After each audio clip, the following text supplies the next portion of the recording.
تو پھر جب وہ طلاق انہوں نے دی تو اس کے بعد پھر اللہ تعالیٰ نے پہلے ہی پیارے نبی صلی اللہ علیہ وسلم کو بتا دیا ہوا تھا، لیکن وہ معاشرے کے اندر جو مدینے کے اندر فتنہ پرور جو ایک گروپ تھا، ان کی شرارتوں سے، ان کی زبان سے پیارے نبی صلی اللہ علیہ وسلم بڑے بوجھل طبیعت ہو رہے تھے کہ یہ کام ہونا ہے تو بہت باتیں ہوں گی اور بہت لوگوں نے باتیں سنانی ہیں۔ منافقین نے، انہوں نے شور شرابہ کیا۔ تو یہ جو 2 سال تھے انتہائی سخت تھے جنگ احد کے بعد، جو 2 سال گزرے۔ پھر پردے کی ابتدائی احکامات، حجاب کا جو ہے وہ اس کے اندر ذکر ہے۔ پھر زینب رضی اللہ تعالیٰ عنہ سے جب نبی پاک صلی اللہ علیہ وسلم کے نکاح کے وقت آپ صلی اللہ علیہ وسلم کی 4 بیویاں موجود تھیں، حضرت عائشہ رضی اللہ تعالیٰ عنہ، حضرت حفصہ رضی اللہ تعالیٰ عنہ، حضرت ام سلمہ رضی اللہ تعالیٰ عنہ اور حضرت سودا رضی اللہ تعالیٰ عنہ۔ تو یہ 4 بیگمات، بیویاں امہات المومنین یہ موجود تھیں، اور پھر آپ صلی اللہ علیہ وسلم نے 5واں جو نکاح ہے اس وقت زینب رضی اللہ تعالیٰ عنہ سے، یعنی اس وقت جب کیا ہے تو 4 بیویاں یہ والی آپ صلی اللہ علیہ وسلم کے نکاح میں تھیں۔ ٹھیک ہے، تو پردے کے حکم بھی ہوئے، پھر وہ جو انہوں نے واویلا مچایا اس کے بارے میں، پھر بنی نذیر کے لیڈروں نے جو ہے ان کی جو تحریک تھی، مدینے سے جلا وطن ہو کر خیبر میں مقیم ہو گئے تھے، ان کو کچلنے کی جو ہے وہ پوری تیاریاں تھیں جنگ احزاب کے اندر۔ اس کے علاوہ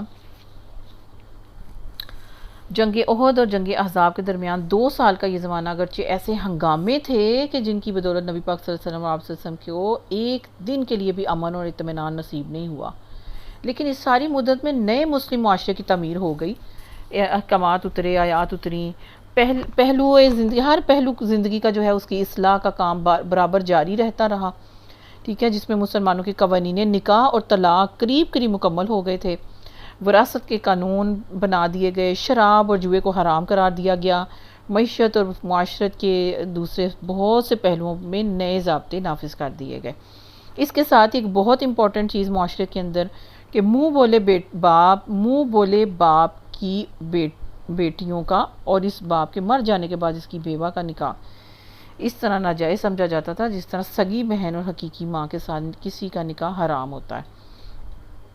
یہی معاملہ اس صورت میں بھی کیا جاتا تھا جب منہ بولا بیٹا مر جائے یا اپنی بیوی کو طلاق دے دے تو منہ بولے باپ کے لیے وہ عورت سگی بہو کی طرح سمجھی جاتی تھی۔ تو یہ رسم قدیم تھی، بہت قدم قدم پر نکاح اور طلاق اور وراثت کے ان قوانین سے بھی ٹکرا جاتی تھی جو اللہ تعالیٰ نے سورۃ بقرہ اور سورۃ نساء میں مقرر کیے تھے۔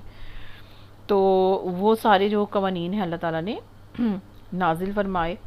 اسی بنا پر جنگ احزاب سے کچھ پہلے نبی پاک صلی اللہ علیہ وسلم کی طرف سے اشارہ کیا گیا کہ آپ صلی اللہ علیہ وسلم اپنے منہ بولے بیٹے زید بن حارثہ رضی اللہ تعالیٰ عنہ کی طلاق یافتہ بیوی سے خود نکاح کر لیں، اور اس حکم کی تعمیل میں آپ صلی اللہ علیہ وسلم نے محاصرہ بنی قریظہ کے زمانے میں بھی فرمائی تھی۔ تو غالباً تاخیر کی وجہ تھی کہ عدت ختم ہونے کا انتظار تھا اور اسی دوران میں جنگی مصروفیات بھی پیش آئی تھی۔ تو حضرت زینب رضی اللہ تعالیٰ عنہا پر جو پروپیگنڈے کا طوفان اٹھا، تو وہ جو بہت زیادہ بد اخلاقی جو ہے انہوں نے منافقین نے کھلاری، بہت گند انہوں نے افسانے تراشے کہ معاذ اللہ معاذ اللہ معاذ اللہ محمد صلی اللہ علیہ وسلم بہو کو دیکھ کر عاشق ہو گئے ہیں۔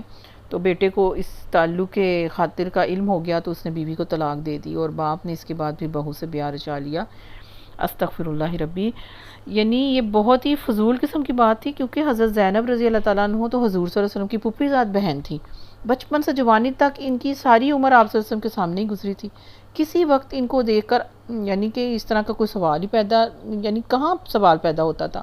پھر آپ صلی اللہ علیہ وسلم نے خود اصرار کر کے حضرت زید رضی اللہ تعالیٰ عنہ سے حضرت زینب رضی اللہ تعالیٰ عنہ کا نکاح کروایا تھا، اور ان کا سارا خاندان اس پہ راضی نہیں تھا کہ قریش کے اتنے اونچے گھرانے کی لڑکی ایک آزاد کردہ غلام سے بیاہی جائے، ٹھیک ہے، کوئی خوش نہیں تھا۔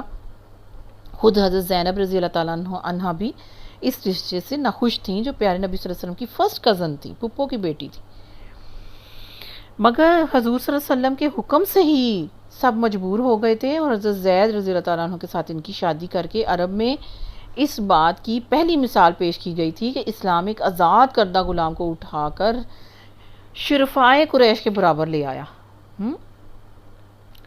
سبحان اللہ۔ پھر ابتدائی پردے کے احکامات آئے، پھر حضور صلی اللہ علیہ وسلم کی جو اندر زندگی تھی، ان کے معاملات کے بارے میں. آپ صلی اللہ علیہ وسلم جو ہیں اس وقت مالی حیثیت سے انتہائی تنگ حالت میں تھے. ابتدائی 4 سال تو آپ صلی اللہ علیہ وسلم کا کوئی ذریعہ آمدنی نہیں تھا، 4 ہجری تک. تو 4 ہجری میں بنی نذیر کی جلاوطنی کے بعد ان کی متروکہ زمینوں کا ایک حصہ اللہ تعالیٰ کے حکم سے آپ صلی اللہ علیہ وسلم کی ضروریات کے لیے مخصوص کیا گیا، اور مگر وہ آپ کے کنبے کے لیے بھی کافی نہیں ہوا کرتا تھا. ادھر منصب رسالت کے فرائض اتنے بھاری تھے، وہ آپ صلی اللہ علیہ وسلم کے جسم اور دل و دماغ کی ساری طاقتیں، آپ کی اوقات، ایک ایک لمحہ اس میں گزرتا. اور دوسری طرف آپ صلی اللہ علیہ وسلم معاش کے لیے ذرہ برابر بھی کوئی فکر یا کوشش نہیں کر پا رہے تھے. تو ان حالات میں جب آپ صلی اللہ علیہ وسلم کی ازواج مطہرات رضی اللہ تعالیٰ عنہما اجمعین نے خرچ کی تنگی کے بارے میں، کیونکہ حالات تنگ تھے، تو خرچ کی تنگی کے باعث آپ صلی اللہ علیہ وسلم کے سکون طبع میں خلل انداز ہوتی تھیں، تو اس پر آپ صلی اللہ علیہ وسلم کے ذہن پر دوہرا اثر پڑ جاتا تھا. دوسرا مسئلہ یہ تھا کہ حضرت زینب رضی اللہ تعالیٰ عنہ کے ساتھ نکاح کرنے سے پہلے آپ کی 4 بیویاں موجود تھیں، اور حضرت سودا، حضرت عائشہ، حضرت حفصہ، حضرت ام سلمہ رضی اللہ تعالیٰ عنہما اجمعین. ام المومنین حضرت زینب رضی اللہ تعالیٰ عنہ آپ صلی اللہ علیہ وسلم کی 5ویں بیوی اس وقت بنی. تو اس پر بھی مخالفین نے یہ اعتراض اٹھایا کہ مسلمانوں کے دلوں میں بھی اس سے شبہات ابھرنے لگے کہ دوسروں کے لیے تو بیک و 4 بیویاں رکھنا منع کر دیا اور خود آپ نے 5ویں بیوی کر لی. تو یہ سارے حالات تھے 4 ہجری تک نا، آپ صلی اللہ علیہ وسلم کے جو بڑے مشکل تھے حالات، اور پھر اللہ تعالیٰ نے اس پہ تبصرہ بھی کیا، اور پھر اس پہ جو چہمگوئیاں ہوئیں اس پہ سخت تنبیہ کی گئی، وارننگ دی گئی، ٹھیک ہے، جو کہ آپ صلی اللہ علیہ وسلم کے گھر کے اوپر کی جا رہی تھی، آپ صلی اللہ علیہ وسلم کے نکاح کے اوپر کی جا رہی تھی. دشمنوں کو اس عیب چینی سے جو ہے اس میں اپنے دامن بچانے کے لیے مومنوں کو کہا جا رہا ہے کہ دشمنوں کی اس عیب چینی سے اپنے دامن کو بچاؤ اور اپنے نبی پر درود بھیجو صلی اللہ علیہ وسلم. یہ بھی تلقین کی گئی صورت میں کہ نبی صلی اللہ علیہ وسلم تو درکنار، اہل ایمان کو تو عام مسلمانوں پر بھی تہمتیں لگانے اور الزامات عائد کرنے پر بالکل اجتناب کرنا چاہیے. مسلمان عورتوں کو یہ حکم دیا گیا کہ جب وہ گھروں سے باہر نکلیں تو چادروں سے اپنے آپ کو ڈھانک لیا کریں، گھونگھٹ نکالا کریں، ٹھیک ہے. تو اسی کا آج جو کیری کرنا، آپ دیکھیں نا چادریں اتنی بڑی کہ اس وقت اس طرح سے انہوں نے کیری کر لیں کہ اپنی بستروں کی بڑی بڑی چادریں جو ہیں وہ ان کو اٹھا کے، ان کو پھاڑ کے چادریں بڑی بڑی بنا کے سروں کے اوپر سے گھونگھٹ کی طرح ڈال کے اور اپنے سارے جسم پہ ڈال کے، تو پھر اگر انہوں نے اگلی نماز مسجد میں پڑھی ہے تو پھر اسی طرح تھی. اور صحابیات جو ہیں وہ اس حکم کے ساتھ اگلے دن سب اسی حالت میں تھی، پردے میں. آج جو ہم گاؤن پہنتے ہیں یا اوپر ہم کیری کرتے ہیں تو وہ اس چادر سے بہت کمفرٹیبل ایک وے ہے اپنے جسم کو ڈھانپنے کا، ورنہ آپ خواتین اگر چادر کے ساتھ اپنا پردہ مکمل کرنا چاہتی ہیں تو اس میں کوئی مذائقہ نہیں ہے. لیکن اسی کی بہت ہی اچھی اس کو کیری کرنا ایک بہت اچھے پراپر طریقے سے، یعنی آپ کو کوئی الجھن نہیں، کوئی سرکتا نہیں ادھر ادھر سے، اور اس کو یعنی آپ ایک سٹچ فارم میں جب پورا ایک گاؤن پہن لیتی ہیں، اپنے اوپر کپڑے آپ نے بہت اچھے عمدہ، چاہے آپ نے مہنگے سے مہنگا جوڑا اور شارپ سے شارپ کلر کیوں نہیں پہنا ہوا، ڈیزائن کیوں نہیں کروائے ہوئے، لیسز اور سٹونز چاہے آپ نے اپنے کپڑوں پہ لگائے ہوں، لیکن اس کا طریقہ یہ ہے کہ جب باہر جانا ہے، آپ باہر جانا پڑ جاتا ہے، یا آپ کے گھر میں ہی کوئی غیر محرم آتا ہے، آپ کے جو غیر محرم رشتے ہیں ان کے سامنے جو اب طریقہ ہے وہ اللہ تعالیٰ نے اس میں واضح کر دیا. تو اس کے لیے پھر کیری کرنا گاؤن بہت ایزی ہے.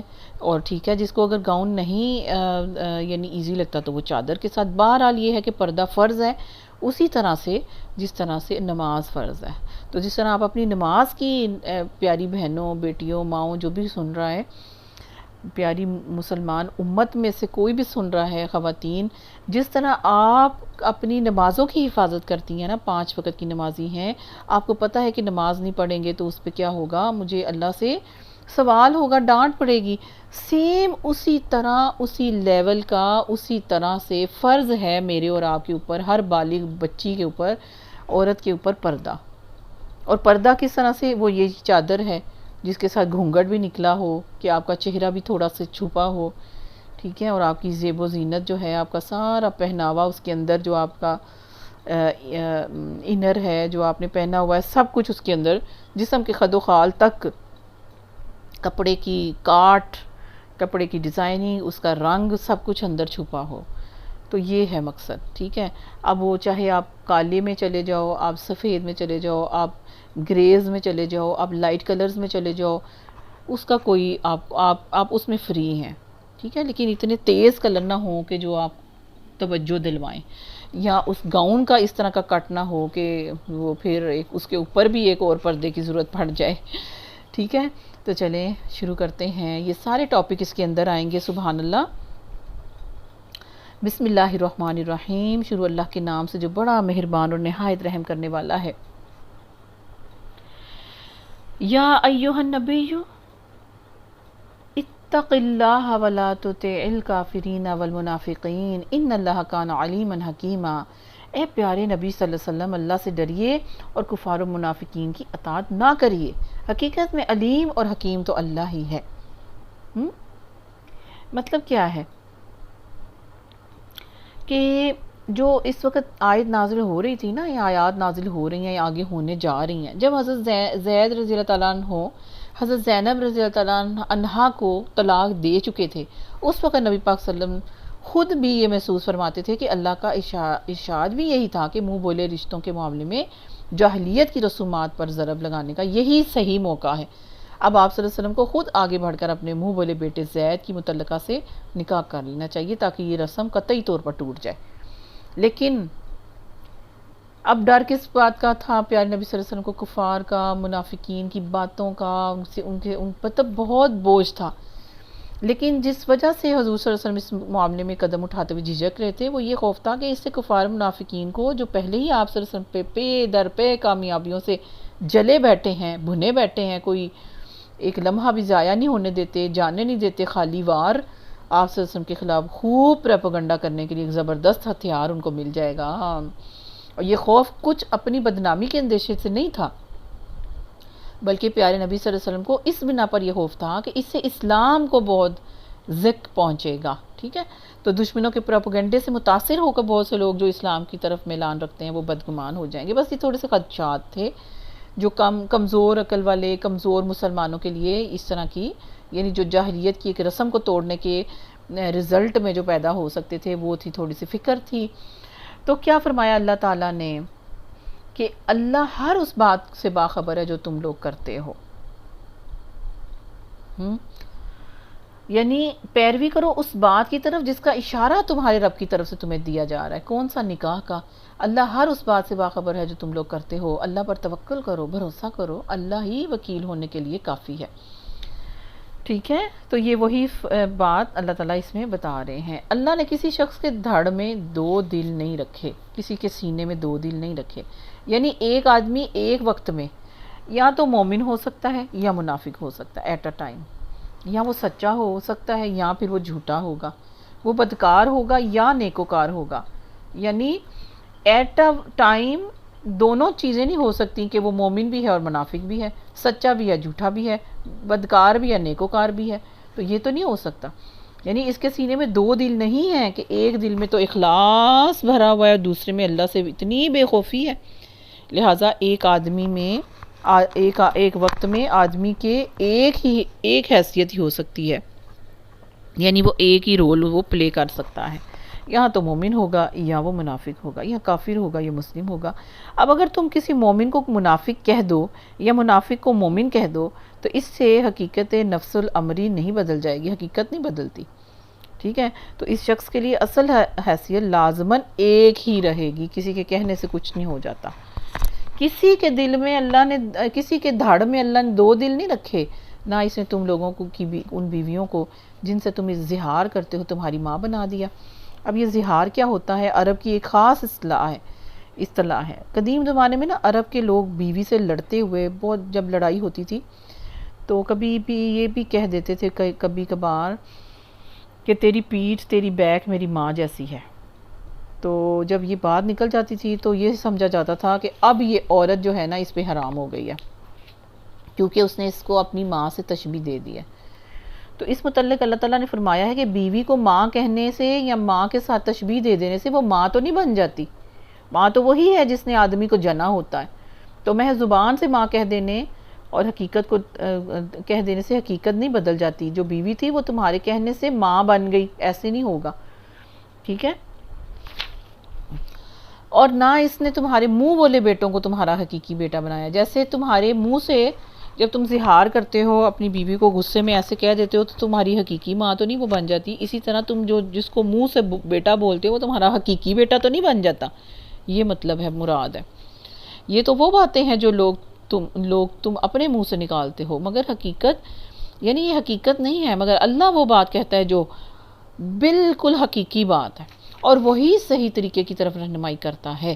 اللہ تعالیٰ منہ بولے بیٹوں کو ان کے باپوں کی نسبت سے پکارو. اب یہاں پر کیا ہوا، حضرت زید رضی اللہ تعالیٰ عنہ کو جو پیارے نبی صلی اللہ علیہ وسلم کی ایک نسبت ملی ہوئی تھی، کنیت ملی ہوئی تھی، وہ ان سے چھین لی گئی. اس سے وہ محروم ہو گئے. اب جب وہ اس سے محروم ہوئے ہیں نا تو یہ بہت بڑی محرومی تھی. تو اللہ تعالیٰ نے پھر ان کے دل کو رکھنے کے لیے نا ان کا نام قرآن پاک میں ہمیشہ کے لیے لکھ دیا. سبحان اللہ. کسی صحابی کا نام نہیں ہے قرآن پاک کے اندر، لیکن زید رضی اللہ تعالیٰ عنہ کا نام موجود ہے جو منہ بولے بیٹے تھے، جو اس آیت سے پھر ان کو پیارے نبی صلی اللہ علیہ وسلم کی جو باپ والی ویسے منہ بولے باپ کی اس طرف سے نسبت تھی نا وہ ختم ہو گئی. تو ان کے دل کو ان کو فل کرنے کے لیے جو گیپ آیا تھا آپ صلی اللہ علیہ وسلم کے نام سے، جو ان کے باپ کا اصل نام دیا گیا تھا، تو اس کی جگہ پہ ان کو پھر قرآن پاک میں ان کا نام لکھ کے ان کی عظمت، ان کا یعنی بہت کچھ ان کو ملا انشاءاللہ، اور ملا ہوگا اور ملا ہے بے شک. منہ بولے بیٹوں کو ان کے باپوں کی نسبت سے پکارو، یہ اللہ کے نزدیک زیادہ منصفانہ بات ہے. اور اگر تمہیں معلوم نہ ہو کہ ان کے باپ کون ہیں تو وہ پھر تمہارے دینی بھائی ہیں اور رفیق اور ساتھی ہیں. نادانستہ جو بات تم کہو اس کے لیے تم پر کوئی گرفت نہیں ہے، لیکن اس بات پر ضرور گرفت ہے جس کا تم دل سے ارادہ کرو. اللہ درگزر کرنے والا اور رحیم ہے. بے شک بلا شبہ نبی تو اہل ایمان کے لیے ان کی اپنی ذات پر مقدم ہے، اور نبی کی بیویاں ان کی مائیں ہیں، مگر کتاب اللہ کی روح سے عام مومنین اور مہاجرین کی بنسبت رشتہ دار ایک دوسرے کے زیادہ حقدار ہیں. البتہ اپنے رفیقوں کے ساتھ تم کوئی بھلائی کرنا چاہو تو کر سکتے ہو، یہ حکم کتاب الہی میں لکھا ہوا ہے. اور اے نبی صلی اللہ علیہ وسلم یاد رکھو کہ اس عہد و پیمان کو جو ہم نے سب پیغمبروں سے لیا ہے، تم سے بھی اور نوح علیہ السلام سے بھی اور ابراہیم علیہ السلام، حضرت موسیٰ علیہ السلام، حضرت عیسیٰ علیہ السلام ابن مریم سے بھی لیا، سب سے ہم پختہ عہد لے چکے ہیں. کیا بات یاد دلا رہے ہیں اللہ تعالیٰ کہ تمام انبیاء کی طرح آپ صلی اللہ علیہ وسلم سے بھی اللہ تعالیٰ نے ایک پختہ عہد لیا ہے جس کی آپ صلی اللہ علیہ وسلم کو پابندی کرنی چاہیے. اس عہد سے کون سا عہد مراد ہے؟ اوپر سے جو سلسلہ کلام چلا آ رہا ہے اس سے ہم غور کریں تو پتہ لگتا ہے کہ پیغمبر اللہ تعالیٰ کے ہر حکم کی خود اطاعت کرے گا اور دوسروں سے کرائے گا.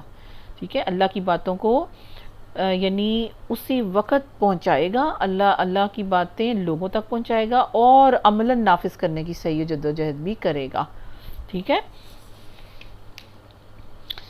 تو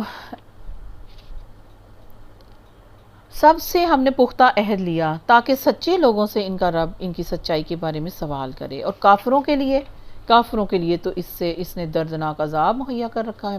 اے لوگوں جو ایمان لائے ہو، یاد کرو اللہ کے احسان کو جو ابھی اس نے تم پر کیا ہے. یہاں سے نا رکوع 3 کے آخر تک ایک آیات اس وقت نازل ہوئی تھی، یہ جب نبی پاک صلی اللہ علیہ وسلم غزوہ بنی قریظہ سے فارغ ہو چکے تھے، اور ان دونوں رکوعوں میں غزوہ احزاب اور غزوہ بنی قریظہ کے واقعات پر تبصرہ کیا جا رہا ہے.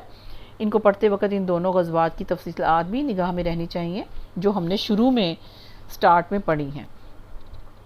اللہ تعالیٰ کہہ رہے ہیں اے ایمان والو، یاد کرو اللہ کے احسان کو جو ابھی اس نے تم پر کیا. جب لشکر تم پر چڑھ آئے تو ہم نے ان پر ایک سخت آندھی بھیج دی اور ایسی فوجیں روانہ کی جو تم کو نظر نہیں آتی تھی. اللہ وہ سب کچھ دیکھ رہا تھا جو تم لوگ اس وقت کر رہے تھے.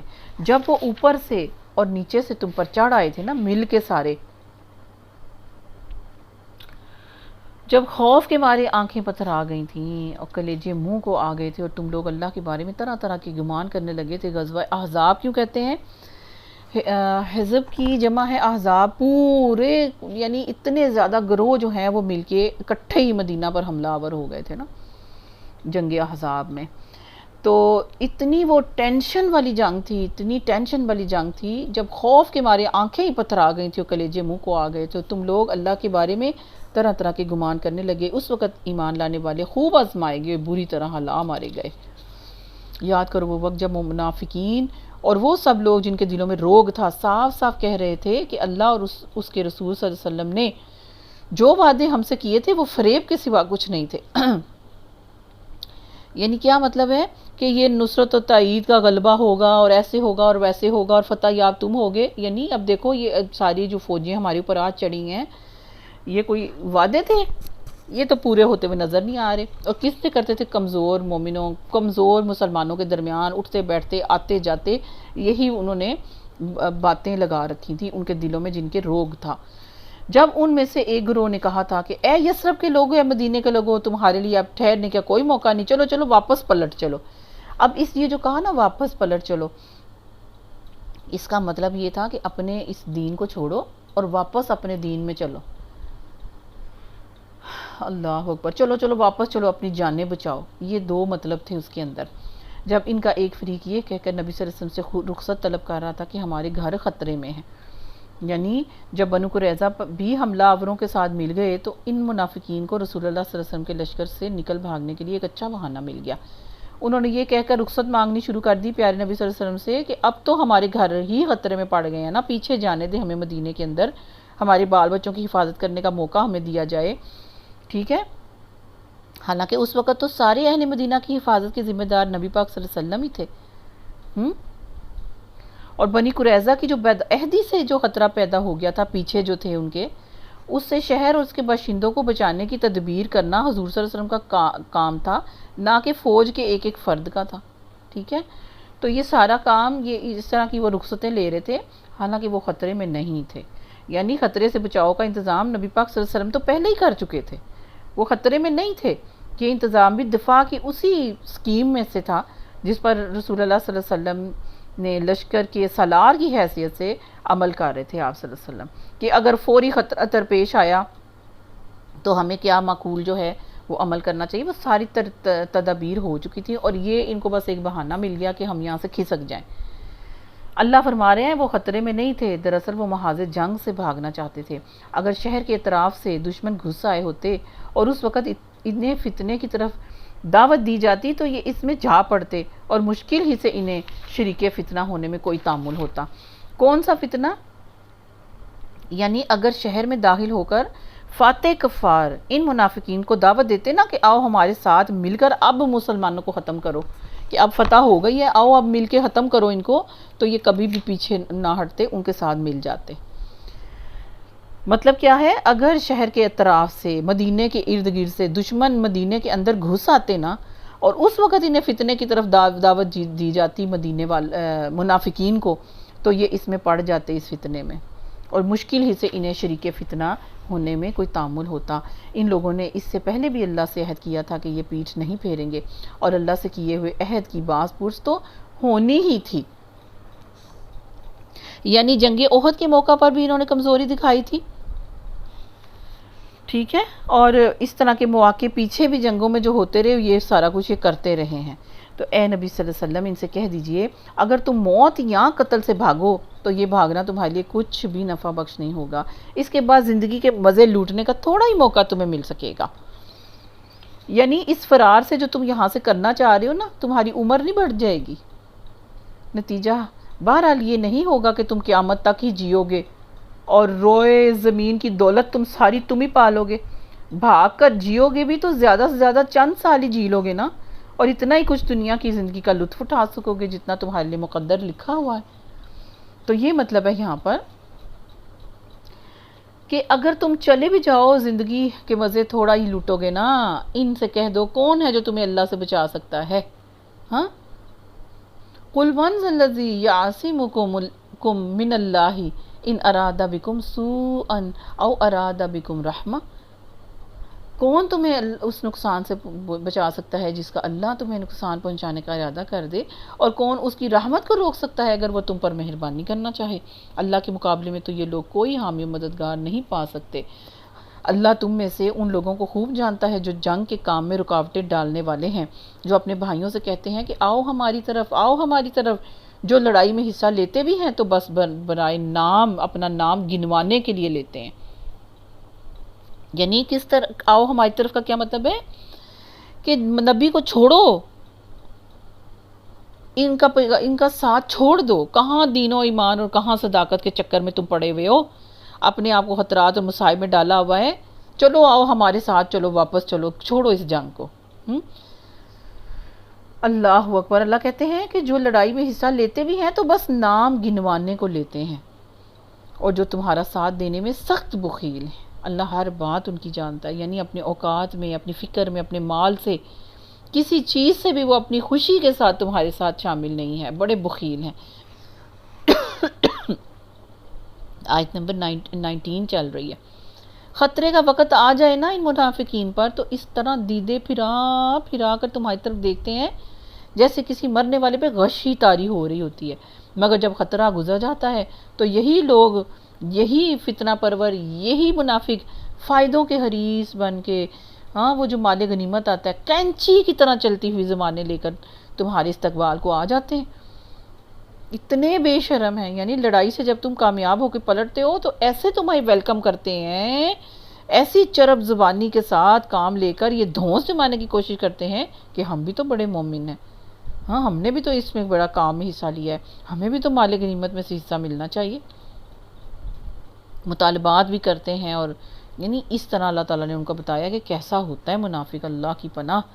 یہ لوگ ہرگز ایمان نہیں لائے، اسی لیے اللہ نے ان کے سارے اعمال بھی ضائع کر دیے۔ کون سے؟ جو نمازیں پڑھتے تھے مسجد میں پیارے نبی صلی اللہ علیہ وسلم کے ساتھ، ٹھیک ہے، جو بے دلی کے ساتھ جنگوں میں جاتے تھے، جو بے دلی کے ساتھ زکوٰۃ دیتے تھے، جو بے دلی کے ساتھ صدقے نکالتے تھے، سارے عمل ضائع کر دیے۔ اور ایسا کرنا اللہ کے لیے بہت آسان ہے۔ جو انہوں نے ایمان بھی قبول کیا نا، جو انہوں نے روزے بھی رکھے، جو انہوں نے سارے ظاہری نیک کام کیے، سب اللہ تعالیٰ نے ان کے ضائع کر دیے، اور یہ اللہ کے لیے بہت آسان ہے سارے کاموں کو ضائع کر دینا، اس کو کوئی نہیں روک سکتا۔ یہ سمجھ رہے ہیں کہ حملہ آور گروہ ابھی گئے نہیں ہیں، اور اگر وہ پھر حملہ آور ہو جائیں تو ان کا جی چاہتا ہے کہ اس موقع پر یہ کہیں صحرا میں بدوؤں کے درمیان جا کے چھپ کے بیٹھ جائیں اور وہیں سے تمہارے حالات پوچھتے رہیں، تاکہ اگر یہ تمہارے درمیان رہے بھی تو لڑائی میں کم ہی حصہ لیں گے۔ اللہ تعالیٰ نے ان کی ایک ایک رگ سے اللہ تعالیٰ واقف ہے کہ ان کی سوچیں کیا چل رہی ہیں، ان کے دلوں میں کیا چل رہا ہے، ان کے دماغوں میں کیا چل رہا ہے۔ فرمایا آیت نمبر 21 میں، در حقیقت تم لوگوں کے لیے اللہ کے رسول صلی اللہ علیہ وسلم میں ایک بہترین نمونہ تھا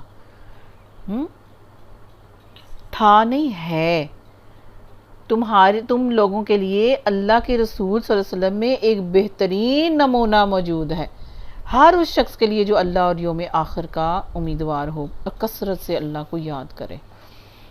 کیا ہے نمونہ پیارے نبی صلی اللہ علیہ وسلم؟ یعنی یہ نہیں ہے کہ یعنی اللہ سے غافل آدمی کے لیے تو یہ زندگی نمونہ نہیں، مگر اس شخص کے لیے ضرور نمونہ ہے جو کبھی کبھار اتفاقاً اللہ کا نام لینے والا نہیں بلکہ کثرت سے اس کو یاد کرنے والا ہے۔ اس طرح یہ زندگی اس شخص کے لیے بھی نمونہ نہیں جو اللہ سے کوئی امید اور آخرت کے آنے کی کوئی توقع ہی نہیں رکھتا، مگر اس شخص کے لیے ضرور نمونہ ہے جو اللہ کے فضل اور اس کی عنایات کا امیدوار بھی ہے، اور جسے یہ بھی خیال ہوتا ہے کہ کوئی آخرت آنے والی ہے جہاں اس کی بھلائی کا انحصار جو دنیا کی زندگی میں رسول اللہ صلی اللہ علیہ وسلم کے طریقے کے سوا کوئی اور چیز نہیں، یعنی وہی عمل ہے جس پہ نبی پاک صلی اللہ علیہ وسلم کی سنت کا، عمل کا سٹیمپ لگا ہو، بہترین نمونہ ہے۔ اور سچے مومنوں کا حال اس وقت یہ تھا کہ جب انہوں نے حملہ آور لشکروں کو دیکھا تو پکار اٹھے کہ یہ تو وہی چیز ہے۔ سچے مومن کون؟ صحابہ اکرام، اور کون؟ یہ وہی چیز ہے جس کا اللہ اور اس کے رسول صلی اللہ علیہ وسلم نے ہم سے وعدہ کیا تھا۔ اللہ اور اس کے رسول صلی اللہ علیہ وسلم کی بات بالکل سچ نکلی، سبحان اللہ۔ اس واقعے نے ان کے ایمان اور ان کی سپردگی کو اور زیادہ بڑھا دیا، اتنے اللہ کے اوپر جو ہے ایمان و تسلیمہ اتنا زیادہ بڑھ گیا۔ ایمان لانے والوں میں سے ایسے لوگ موجود ہیں جنہوں نے اللہ سے کیے ہوئے عہد کو سچا کر کے دکھایا، اور ان میں سے کوئی اپنی نظر پوری کر چکا اور کوئی وقت آنے کا منتظر ہے۔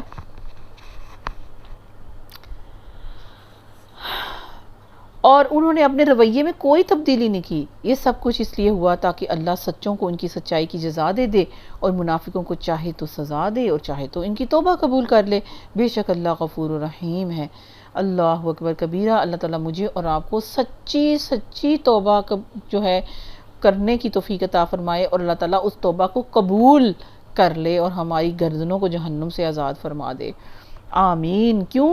اس لیے کہ ان اللہ کان غفورا رحیم، اللہ تعالیٰ تو ہمیشہ سے بہت غفور الرحیم ہے۔ پھر آگے آیت نمبر 25 میں اللہ فرما رہے ہیں، اللہ نے کفار کا منہ پھیر دیا، وَرَدَّ اللَّهُ الَّذِينَ كَفَرُوا، ہاں وہ کوئی فائدہ حاصل کیے بغیر اپنی دل کی جلن لیے یوں ہی پلٹ گئے، اور مومنین کی طرف سے اللہ ہی لڑنے کے لیے کافی ہو گیا۔ اللہ بڑی قوت والا اور بڑا ہی زبردست ہے۔ پھر اہل کتاب میں سے جن لوگوں نے ان پر حملہ کیا تھا، اس میں ساتھ دیا تھا، اللہ ان کی گھڑیوں سے ان کے جو قلعے تھے انہیں اتار لایا، اور ان کے دلوں میں اس نے ایسا روب ڈال دیا کہ آج ان میں سے ایک گروہ کو تم قتل کر رہے ہو اور دوسرے گروہ کو تم قید کر رہے ہو۔ اس نے تم کو ان کی زمین اور ان کے گھروں اور ان کے اموال کا وارث بنا دیا، اور وہ علاقہ تمہیں دے دیا جسے تم نے کبھی پامال نہیں کیا تھا، یعنی کبھی تم جنگ کرنے ادھر گئے ہی نہیں، کچھ کیا ہی نہیں، اور سارا کچھ اللہ تعالیٰ نے تمہیں ان کا وارث بنا دیا۔ اللہ ہر چیز پر قادر ہے، یعنی بنی قریظہ کے ساتھ جو معاملہ ہوا تھا نا۔ پھر یہاں سے نبی پاک صلی اللہ علیہ وسلم آگے جو ہے آیت نمبر 28 سے، یا ایہا النبی قل لازواجک ان کنتن تردن الحیاۃ الدنیا وزینتہا فتعالین امتعکن واسرحکن سراحا جمیلا۔ کیا مطلب ہے؟ یہاں سے آیت نمبر 35 تک جو ہیں یہ جنگ احزاب بنی قریظہ سے زمانے کے ساتھ ساتھ نازل ہوئی، تو اس کا پس منظر ہم نے دیکھا ہے پہلے۔ تو یہ جو بات ہے نا، یہ یہاں پر آئی، ایک واقعہ ہے صحیح مسلم میں حضرت جابر بن عبداللہ رضی اللہ تعالیٰ عنہ سے۔ وہ فرماتے ہیں کہ ایک روز حضرت ابو بکر رضی اللہ تعالیٰ عنہ اور حضرت عمر رضی اللہ تعالیٰ عنہ حضور کی خدمت میں حاضر ہوئے، اور دیکھا کہ آپ صلی اللہ علیہ وسلم کی ازواج آپ صلی اللہ علیہ وسلم کے گرد بیٹھی ہوئی ہیں اور آپ خاموش بیٹھے ہیں۔ آپ صلی اللہ علیہ وسلم نے حضرت عمر کو خطاب کر کے فرمایا کہ یہ میرے گرد بیٹھی ہیں، جیسا کہ تم دیکھ رہے ہو، یہ مجھ سے خرچ کے لیے روپیہ مانگ رہی ہیں۔ ٹھیک ہے، یہ 4 خواتین۔ اس پر دونوں صاحبوں نے اپنی اپنی بیٹیوں کو ڈانٹا اور ان سے کہا کہ تم رسول اللہ صلی اللہ علیہ وسلم کو کیوں تنگ کرتی ہو اور وہ چیز کیوں مانگتی ہو جو آپ صلی اللہ علیہ وسلم کے پاس نہیں ہے۔ تو اس واقعے سے یہ معلوم ہوتا ہے کہ حضور صلی اللہ علیہ وسلم اس وقت کیسی مالی مشکلات میں تھے، اور کفر اسلام کتنی کشمکش کے زمانے میں خرچ کے لیے ازواج مطہرات کے تقاضے مبارک پر کیا اثر ڈال رہا تھا۔ ٹھیک ہے، تو جب یہ آیات نازل ہوئیں تو آپ صلی اللہ علیہ وسلم نے سب سے پہلے حضرت عائشہ صدیقہ رضی اللہ تعالیٰ عنہ سے گفتگو کی اور فرمایا کہ میں تم سے ایک بات کہتا ہوں، جواب دینے میں جلدی نہ کرنا، اپنے والدین کی بھی رائے لے لو پھر یہ فیصلہ کرنا۔ پھر رسول اللہ صلی اللہ علیہ وسلم نے ان کو بتایا کہ اللہ کی طرف سے یہ حکم آیا ہے، اور یہ آیت ان کو سنا دی۔ انہوں نے عرض کیا، کیا اس معاملے میں میں اپنے والدین سے پوچھوں؟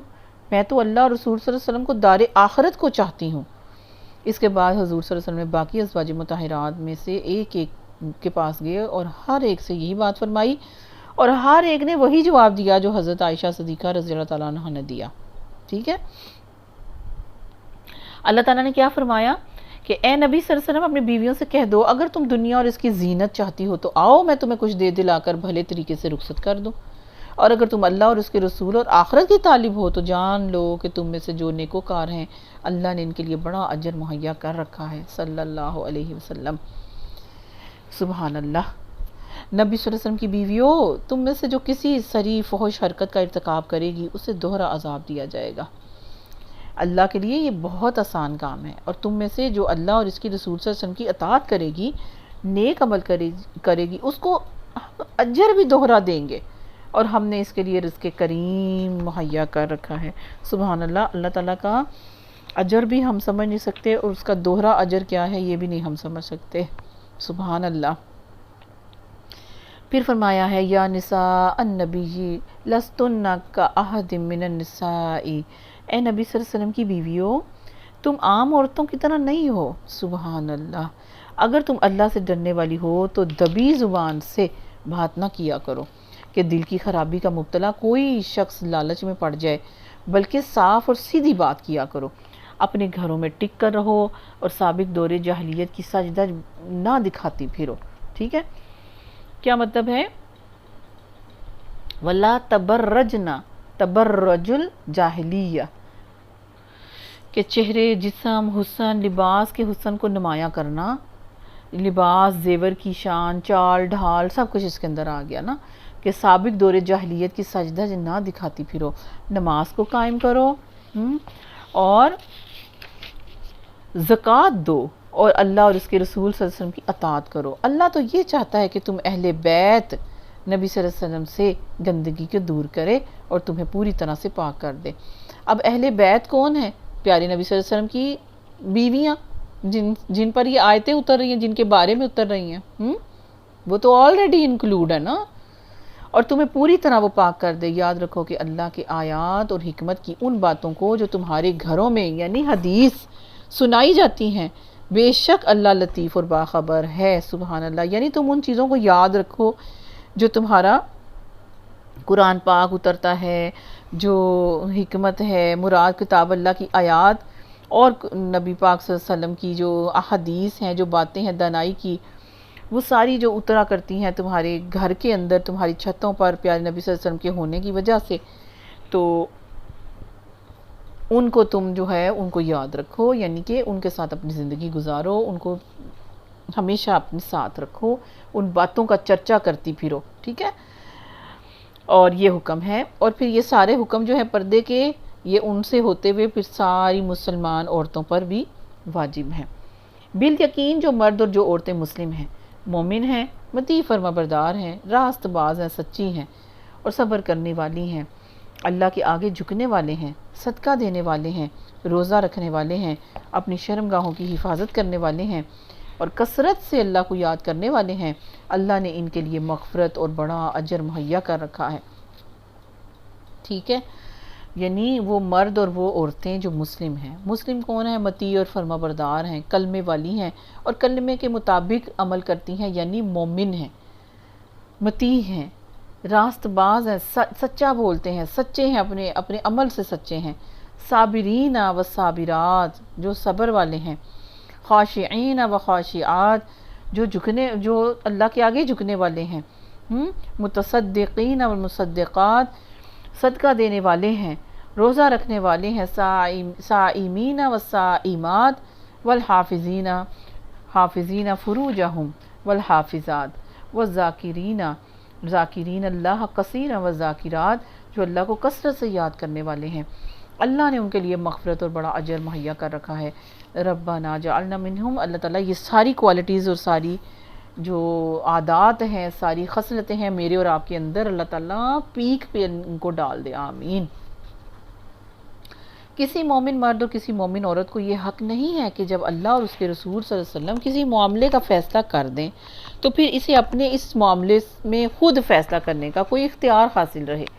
یعنی جو شریعت نافذ ہو گئی ہے نا، جو پیارے نبی صلی اللہ علیہ وسلم اصول لے آئے ہیں، بس اس کے مطابق ہی اب تم نے عمل کرنا ہے، زندگی گزارنی ہے. یہ تمہیں سوٹ نہیں کرتا، حق ہی نہیں تمہیں پہنچتا.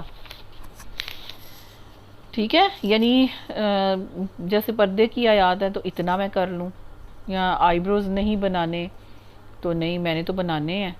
نمازیں پوری پڑھ لوں گی، روزہ بھی رکھ لوں گی، صدقے بھی دے دوں گی، لیکن جو کام میں نہیں کر سکتی نا وہ میں نہیں کروں گی، اس میں تھوڑا تھوڑا کر لوں گی. تو اس کا مطلب یہ ہے کہ تمہارے پاس اس فیصلے کا اختیار نہیں ہے. باقی بچہ جب تم مسلمان ہو تو سارے فیصلے کا اختیار اللہ اور رسول صلی اللہ علیہ وسلم کے پاس ہے، جو شریعت کے مطابق نافذ ہو چکا ہے، نازل ہو چکا ہے. اس معاملے میں خود تم اب کوئی اختیار نہیں رکھتے فیصلہ کرنے میں. اور جو کوئی اللہ اور اس کے رسول صلی اللہ علیہ وسلم کی پھر نافرمانی کرے گا تو وہ گمراہی میں پڑ گیا. صاف واضح آیات ہیں، مجھے اور آپ کو یہ سمجھنی چاہیے. اے نبی صلی اللہ علیہ وسلم، یاد کرو وہ موقع جب اس شخص سے کہہ رہے تھے تم جس پر اللہ نے اور تم نے احسان کیا تھا کہ اپنی بیوی کو نہ چھوڑو اور اللہ سے ڈرو.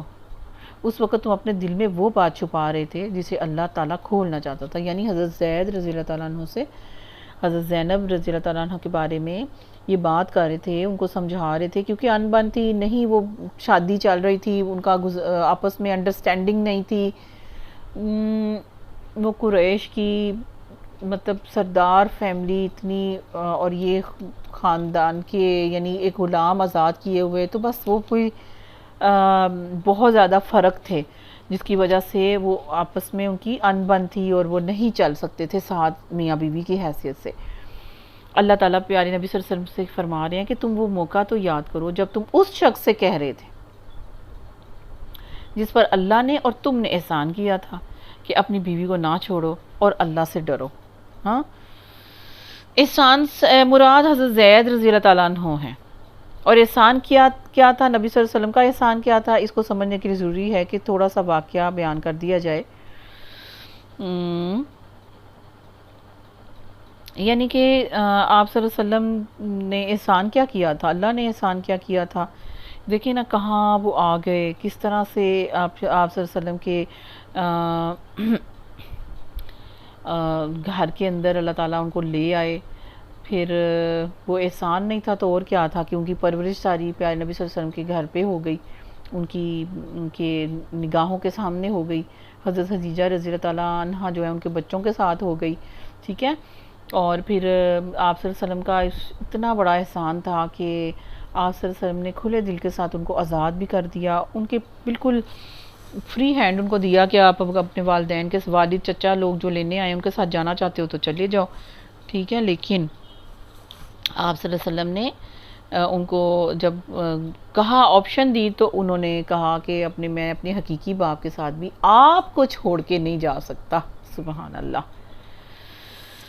اور آپ کہہ رہے تھے اپنی بیوی کو نہ چھوڑو، اللہ سے ڈرو، یعنی طلاق نہ دو۔ اس وقت تم اپنے دل میں وہ بات چھپا رہے تھے جسے اللہ تعالیٰ کھولنا چاہتا تھا، یعنی کہ طلاق تو ہونی تھی، اوپر فیصلے ہو چکے تھے، تم لوگوں سے ڈر رہے تھے، حالانکہ اللہ اس کا زیادہ حقدار ہے کہ تم اس سے ڈرو۔ بے شک نبی پاک صلی اللہ علیہ وسلم زیادہ اللہ سے ڈرتے ہیں، اللہ سے زیادہ، نبی پاک صلی اللہ علیہ وسلم سے زیادہ اللہ سے ڈرنے والا کوئی ہے ہی نہیں۔ تو پھر جب زید رضی اللہ تعالیٰ اس سے اپنی حاجت پوری کر چکا، یہ دیکھیں حضرت زید کا نام، سبحان اللہ، کیا ہی نصیبیں ہیں۔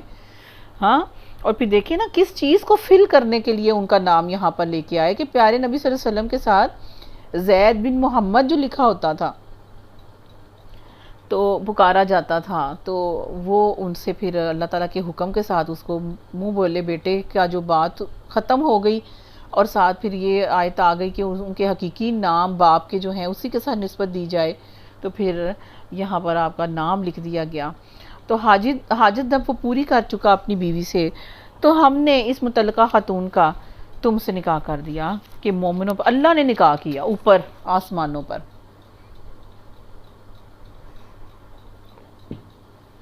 تاکہ مومنوں پر اپنے منہ بولے بیٹوں کی بیویوں کے معاملے میں کوئی تنگی نہ رہے، جبکہ وہ ان سے اپنی حاجت پوری کر چکے ہوں۔ اور اللہ کا حکم تو عمل میں آنا ہی چاہیے تھا، نبی صلی اللہ علیہ وسلم پر کسی ایسے کام میں کوئی رکاوٹ نہیں ہے جو اللہ نے اس کے لیے مقرر کر دیا ہو۔ یہی اللہ کی سنت ان سب انبیاء کے معاملے میں بھی رہی ہے جو پہلے گزر چکے ہیں، اور اللہ کا حکم ایک قطعی فیصلہ ہوتا ہے۔ یہ اللہ کی سنت ہے ان لوگوں کے لیے جو اللہ کے پیغامات پہنچاتے ہیں اور اسی سے ڈرتے ہیں، اور ایک خدا کے سوا کسی سے نہیں ڈرتے، اور محاسبے کے لیے بس اللہ ہی کافی ہے، سبحان اللہ۔ اور لوگوں، محمد صلی اللہ علیہ وسلم تمہارے مردوں میں سے کسی کے باپ نہیں، مردوں میں سے، مگر وہ اللہ کے رسول ہیں اور خاتم النبیین ہیں، اور اللہ ہر چیز کا علم رکھنے والا ہے۔ اے لوگو جو ایمان لائے ہو، اللہ کو کثرت سے یاد کرو اور صبح و شام اس کی تسبیح کرتے رہا کرو۔ وہی ہے جو تم پر رحمت فرماتا ہے، اور اس کے ملائکہ تمہارے لیے دعائے رحمت کرتے ہیں تاکہ وہ تمہیں طریقوں سے روشنی میں نکال لائے۔ وہ مومنوں پر بہت مہربان ہیں، جس روز وہ اس سے ملیں گے ان کا استقبال سلام سے ہوگا، اور ان کے لیے اللہ نے بڑا باعزت اجر فراہم کر رکھا ہے۔ اے نبی صلی اللہ علیہ وسلم، ہم نے تمہیں بھیجا کہ گواہ بنا کر، بشارت دینے والا، ڈرانے والا بنا کر، اللہ کی اجازت سے اس کی طرف دعوت دینے والا بنا کر، روشن چراغ بنا کر بھیجا ہے۔ بشارت دے دو ان لوگوں کو جو تم پر ایمان لائے ہیں کہ ان کے لیے اللہ کی طرف سے بڑا فضل ہے، سبحان اللہ، الحمدللہ۔ اور ہرگز نہ دبو کفار اور منافقین سے، کوئی پرواہ نہ کرو، ان کی اذیت رسانی کی بھی کوئی پرواہ نہ کرو، جو باتیں کرتے ہیں کرنے دو، اور اللہ پر تم بھروسہ رکھو، اللہ ہی اس کے لیے کافی ہے کہ آدمی اپنے سارے معاملات اللہ کے سپرد کر دے، چاہے وہ شادی اور نکاح کرنا ہی کیوں نہ ہو۔ اے لوگو جو ایمان لائے ہو، جب تم مومن عورتوں سے نکاح کرو اور پھر انہیں ہاتھ لگانے سے پہلے طلاق دے دو تو تمہاری طرف سے ان پر کوئی عدت لازم نہیں ہے جس کے پورے ہونے کا تم مطالبہ کر سکو، لہٰذا انہیں کچھ مال دو اور بھلے طریقے سے ان کو رخصت کرو۔ اے نبی صلی اللہ علیہ وسلم، ہم نے تمہارے لیے حلال کر دی ہیں تمہاری وہ بیویاں جن کے مہر تم نے ادا کیے ہیں، اور وہ عورتیں جو اللہ کی عطا کردہ لونڈیوں میں سے تمہاری ملکیت میں آئیں، اور تمہاری وہ چچا زاد اور پھوپھی زاد اور ماموں زاد اور خالہ زاد بہنیں جنہوں نے تمہارے ساتھ ہجرت کی ہے، اور وہ مومن عورتیں جس نے اپنے آپ کو نبی صلی اللہ علیہ وسلم کے لیے ہبہ کیا ہو، اگر نبی صلی اللہ علیہ وسلم اس سے نکاح کرنا چاہیں۔ ٹھیک ہے، ہبہ جو وہ مومن جو عورت جو اپنے آپ کو نبی پاک صلی اللہ علیہ وسلم کو ہبہ کر دے، یعنی بلا مہر اپنے آپ کو حضور صلی اللہ علیہ وسلم کے نکاح میں دینے کے لیے جو تیار ہو جائے، حضور صلی اللہ علیہ وسلم اسے قبول کرنا پسند فرمائیں تو ان کو نکاح کر سکتے ہیں۔ اچھا، آگے بھی اللہ تعالیٰ فرما رہے ہیں کہ یہ رعایت خالصتاً تمہارے لیے ہے۔ ٹھیک ہے، یہ خالصتاً تمہارے لیے ہے اور دوسرے مومنوں کے لیے نہیں ہے۔ ٹھیک ہے، اللہ کی حکمتیں ہیں، اللہ کا حکم ہے، کوئی نو وائے کوئی کسی کے اوپر کوئی سوال نہیں بنتا۔ ہم کو معلوم ہے کہ عام مومنوں پر ان کی بیویوں اور لونڈیوں کے بارے میں ہم نے کیا حدود عائد کی ہیں۔ تمہیں ان حدود سے ہم نے اس لیے آزاد کیا ہے تاکہ تمہارے اوپر کوئی تنگی نہ رہے اور کسی قسم کی کوئی تنگی نہ رہے، اور اللہ غفور الرحیم ہے۔ تم کو اختیار دیا جاتا ہے کہ اپنی بیویوں میں سے جس کو چاہو اپنے سے الگ رکھو، جسے چاہو اپنے ساتھ رکھو، جسے چاہو الگ رکھنے کے بعد پھر اپنے پاس بلاؤ۔ اس معاملے میں تم پر کوئی پکڑ مضائقہ نہیں ہے، کوئی گناہ نہیں پیارے نبی صلی اللہ علیہ وسلم کے اوپر۔ اس طرح زیادہ توقع یہ ہے کہ ان سب کی آنکھیں ٹھنڈی رہیں گی اور وہ رنجیدہ نہیں ہوں گی، اور جو کچھ بھی تم ان کو دو گے اس پر وہ راضی رہیں گی۔ اللہ جانتا ہے جو کچھ تم لوگوں کے دلوں میں ہے، اور اللہ علیم اور حلیم ہے۔ اس کے بعد تمہارے لیے دوسری عورتیں حلال نہیں، اور نہ ان کی اجازت ہے کہ ان کی جگہ اور بیویاں لے آؤ، خواہ ان کا حسن تمہیں کتنا ہی پسند ہو، البتہ لونڈیوں کی تمہیں اجازت ہے۔ اور اللہ ہی ہر چیز پر نگران ہے، سبحان اللہ۔ اے لوگو جو ایمان لائے ہو، نبی صلی اللہ علیہ وسلم کے گھروں میں بلا اجازت نہ چلے جایا کرو منہ اٹھا کے، نہ ہی کھانے کے وقت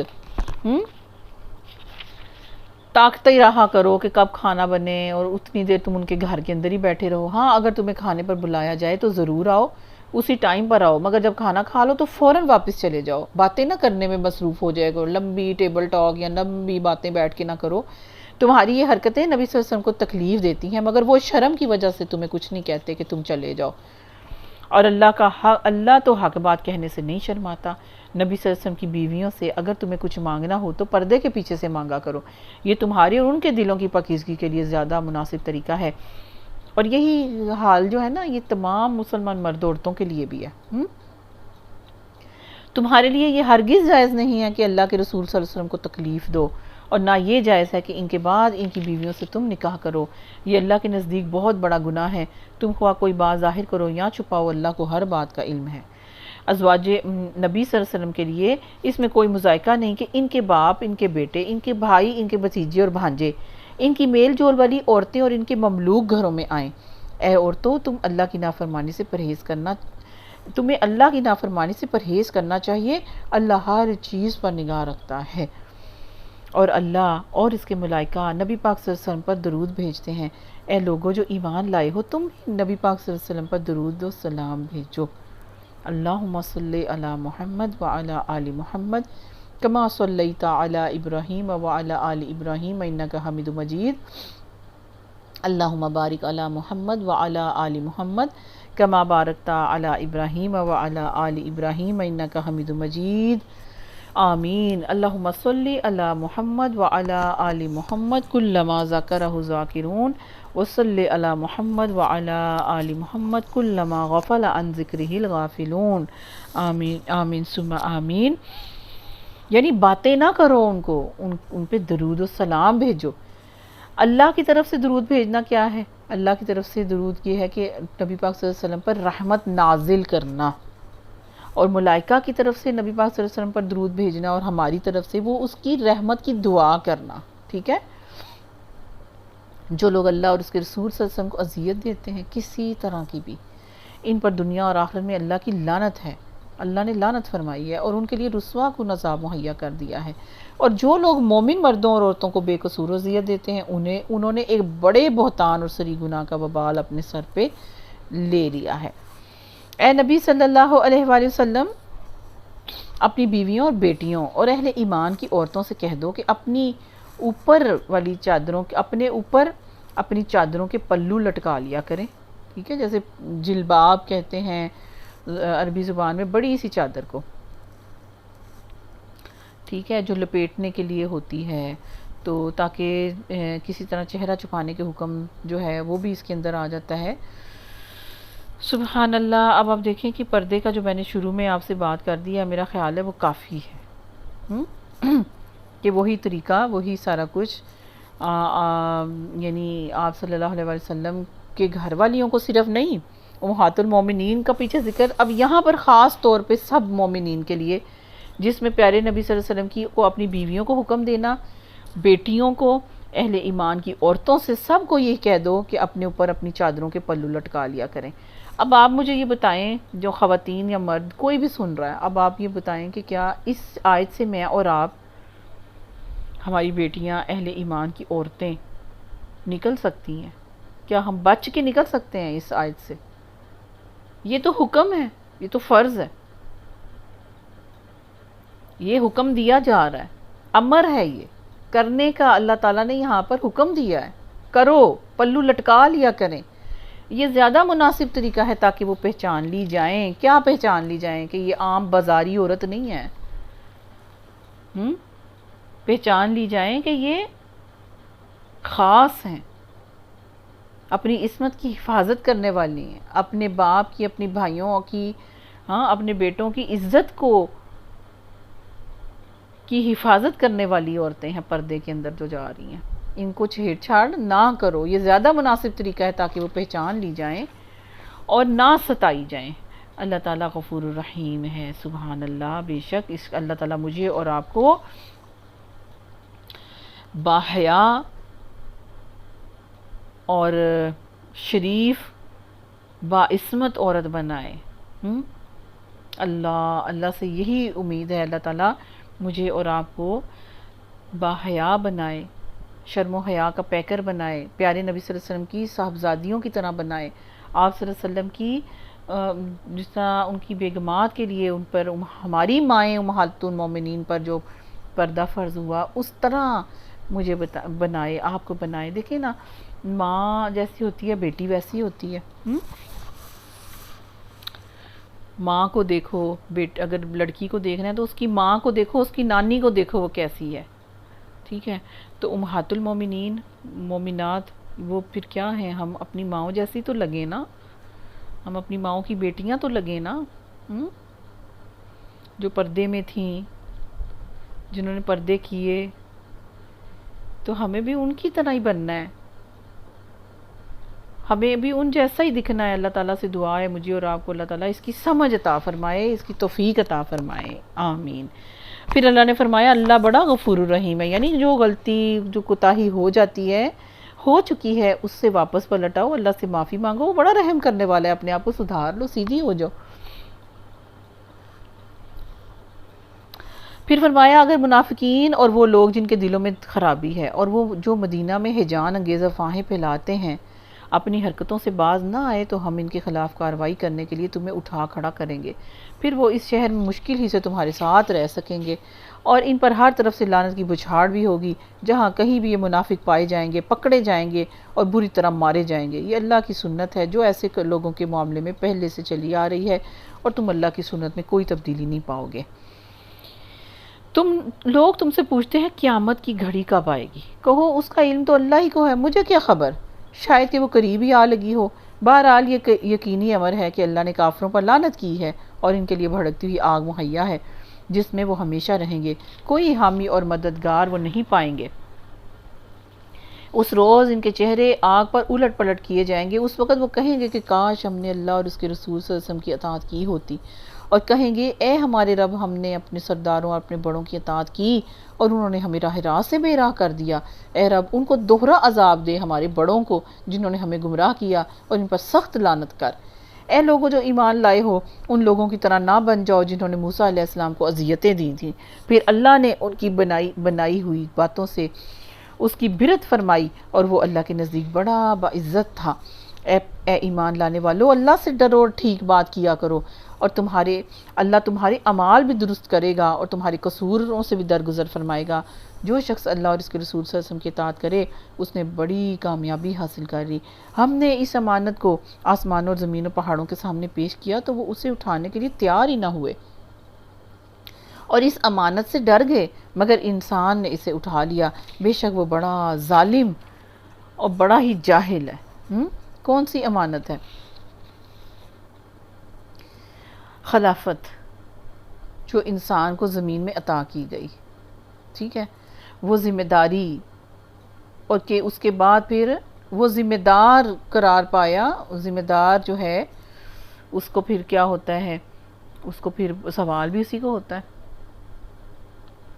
ٹھیک ہے۔ تو اس کا مطلب یہ ہے کہ انسان جو ہے اس نے اس چیز کو اٹھایا اللہ تعالیٰ کے حکم سے ہی ہے نا، تو وہ اللہ کہتے ہیں وہ بڑا جاہل ہے۔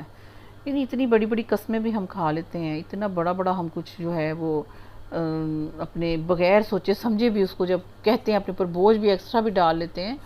تو انسان کے اوپر اس امانت خلافت کو پیش کیا گیا، سوال جواب کی جو ایک بعد میں آخرت کے اندر اٹھ کے جواب دہی کا جو خوف ہے، وہ دیکھیں وہ کسی نے بھی اس امانت کو اٹھانے سے بھی انکار کر دیا اور انسان نے اس کو اٹھا لیا۔ اس بارے امانت کو اٹھانے کا لازمی نتیجہ یہ ہے کہ اللہ پھر منافق مردوں اور عورتوں، مشرک مردوں اور عورتوں کو سزا دے اور مومن مردوں اور عورتوں کی توبہ کو قبول کر لے۔ اللہ درگزر فرمانے والا اور رحیم ہے، سبحان اللہ۔ بے شک اللہ تعالیٰ کی جو بات ہے، اللہ تعالیٰ کا کلام ہے، اللہ تعالیٰ کی حکمتوں بھری جو قرآن ہے، وہ کبھی نہیں، یعنی ہم اس کی گہرائی تک نہیں پہنچ سکتے، ہم اس کا شمار نہیں کر سکتے، اس کی ڈیپتھ تک ہم نہیں پہنچ سکتے۔ اللہ اکبر۔ اللہ تعالیٰ مجھے اور آپ کو سمجھنے کی توفیق عطا فرمائے، مجھے اور آپ کو اللہ تعالیٰ عمل کی توفیق عطا فرمائے۔ جی تو اگلی ہے ہماری سورت ہے سورت سبا۔ آگے شروع کرتے ہیں، بسم اللہ الرحمن الرحیم۔ یہ ایک سبا جو ہے یہ پرانا ایک شہر تھا، ملک کا نام تھا، جو آج یمن کے نام سے جو ہے نا اس کو وہ اس جگہ پہ اب وہ یمن کے نام سے مشہور ہے۔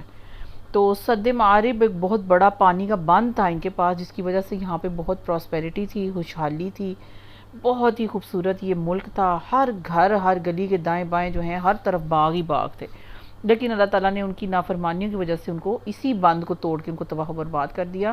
اس میں اب رزلٹ جو ہے کفار کو یہ بتایا جا رہا ہے کہ اللہ تعالیٰ جو ہے وہ پھر کیسی کیسی قوموں کو ان کے کفر کی وجہ سے، انکار کی وجہ سے، تکذیب کی وجہ سے ان کو نام و نشان ان کا ختم کر دیا، ٹھیک ہے۔ تو مکی یہ صورت ہے اور اس میں ان کو ایسے ایسے میسج ہیں کہ اگر کوئی ہدایت پہ آنا چاہتا ہے تو وہ ضرور ہدایت پہ آ جائے، اور جس کے مقدر میں نہیں ہے تو وہ پھر بھی نہیں آئے گا۔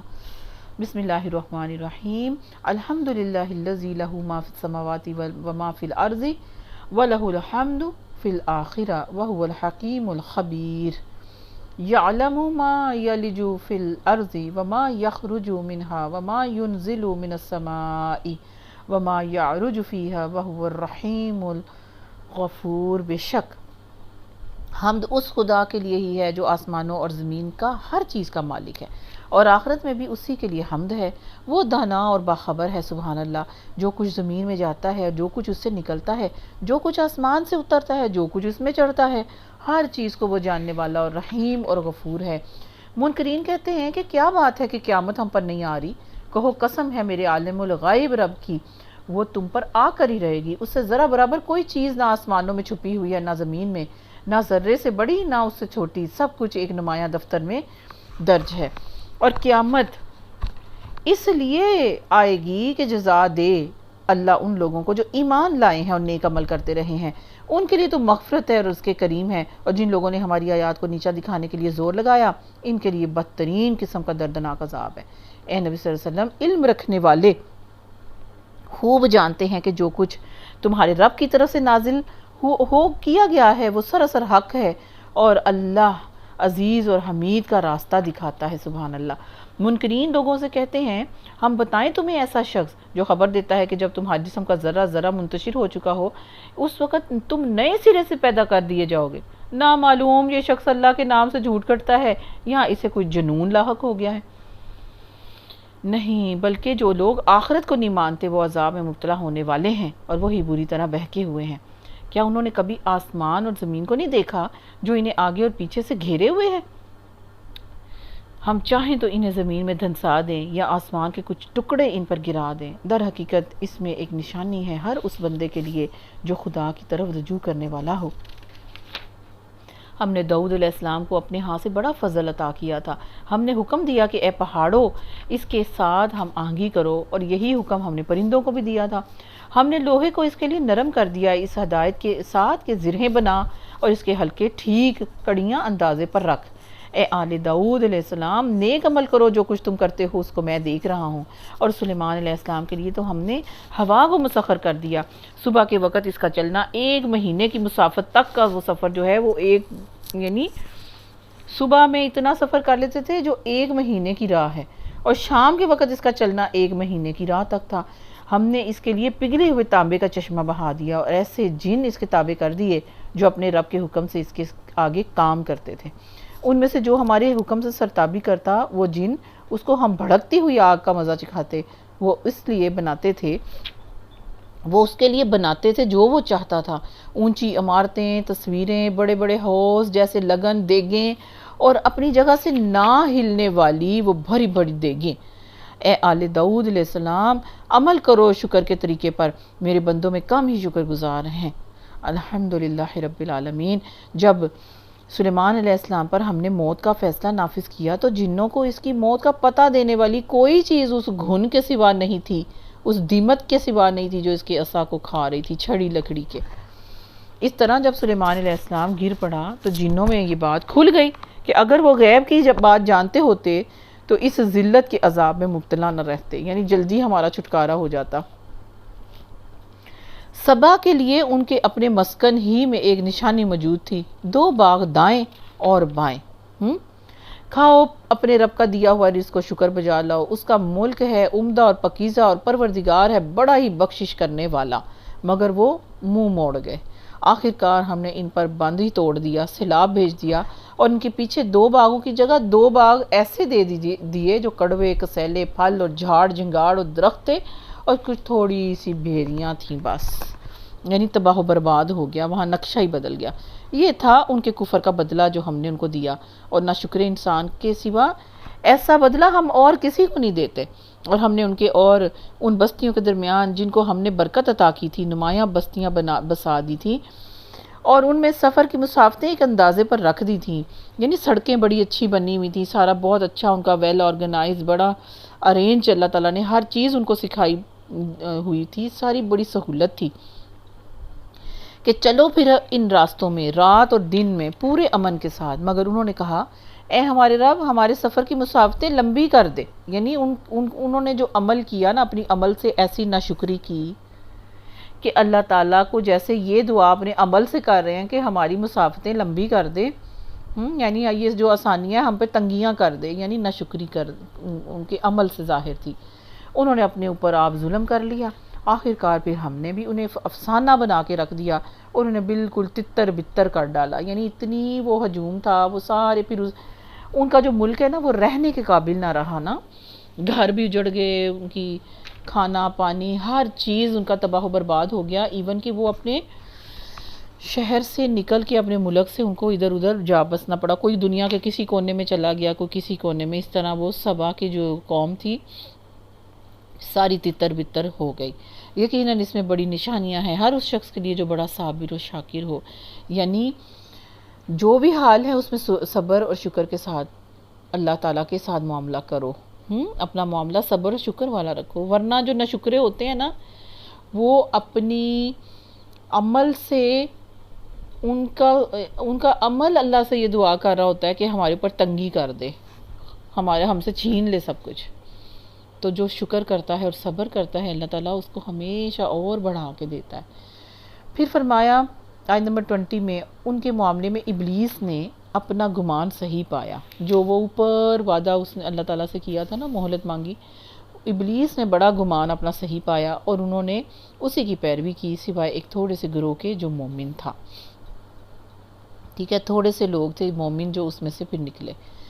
ابلیس کو ان پر کوئی اقتدار حاصل نہیں تھا، مگر جو کچھ ہوا وہ اس لیے ہوا تھا کہ ہم یہ دیکھنا چاہتے تھے کہ کون آخرت کا ماننے والا ہے اور کون اس کی طرف سے شک میں پڑا ہوا ہے۔ تیرا رب ہر چیز پر نگران ہے، اور اے نبی صلی اللہ علیہ وسلم ان مشرکین سے کہہ دیجئے کہ پکار کے دیکھو اپنے ان معبودوں کو جنہیں تم اللہ کے سوا معبود سمجھے بیٹھے ہو۔ وہ نہ آسمانوں میں کسی چیز ذرہ برابر کوئی چیز کے مالک ہیں، نہ زمین میں، وہ آسمان و زمین کی ملکیت میں شریک بھی نہیں ہیں، ان میں سے کوئی اللہ کا مددگار بھی نہیں ہے، اور اللہ کے حضور کوئی شفاعت بھی کسی کے لیے نفع بخش نہیں ہو سکتی سوائے اس شخص کے جس کے لیے اللہ نے سفارش کی اجازت دی ہو۔ حتیٰ کہ جب لوگوں کے دلوں سے گھبراہٹ دور ہوگی تو وہ سفارش کرنے والے پوچھیں گے کہ تمہارے رب نے کیا جواب دیا؟